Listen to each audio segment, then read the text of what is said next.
Greetings and welcome to all as I start to consolidate for Black History Month my own memories of my own issues as a African American descendant of enslaved people.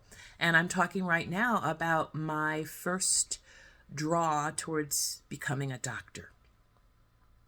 When I was a snaggletooth little girl of 6, rocking my own brown skin girl version of a Pippi Longstocking hairstyle with frizz, I had an encounter with an autumn leaf that has changed my life forever. I was in the backyard of our home in Northwest Washington, D.C. No, Northeast Washington, D.C., the black part of town, dancing with leaves on a windy fall day. Suddenly I experienced a sharp pain in my right eye. I rubbed my eye, but the pain did not go away. It actually got worse. I ran inside where my mother was in the kitchen, both eyes now streaming tears. "Something's in my eye, Mommy," I cried. My mother set me down and pulled my eyelids apart to gently examine my reddening eye. There was no evidence of an eyelash floating around in there, and my eyes continued to tear. My father packed me up, and we went across the street to the office of Dr. Jameson. He was our family doctor. His office was on the first floor of a private home. It was all black neighborhoods back then, de facto segregation, middle-class living. His wife had opened the door and escorted me and my father into that office on that Sunday afternoon.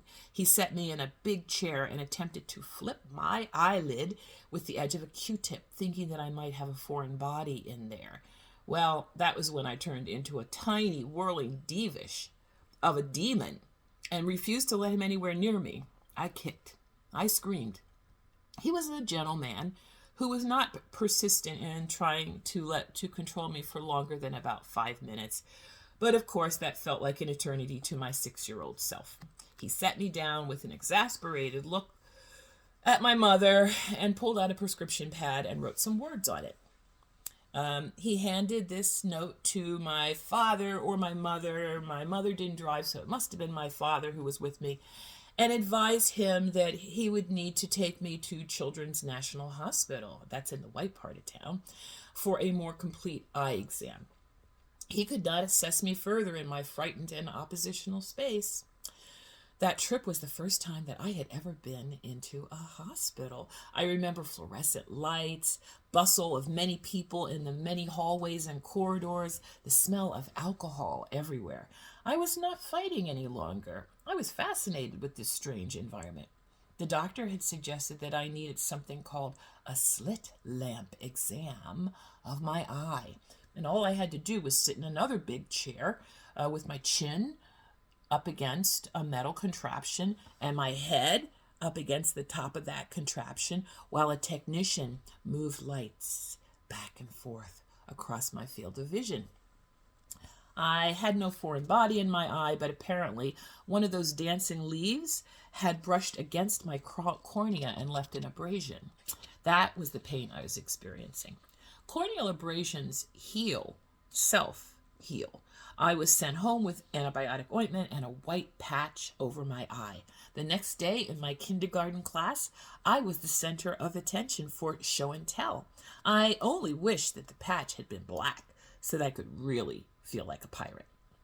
It was after that experience that I began to think I might want to be a doctor when I grew up. Now, that is here for you all as I consolidate different ways of sharing story. And in the month of February, as I said, I'm starting a practice. And this year, God damn it, we're going to continue through Women's History Month and on into April, May, June, and July. We're not just going to stop sharing our stories of what it's like to be Black in this country with everyone in 1 month of the year. But I shared here, and I think this will go off on a YouTube station because I wanted you to see me talking story as well as hear me talking story, which you can find over at Podbean. And on TikTok, you can have everything that I have, but only if it fits into a 3-minute format. Thank you very much for listening.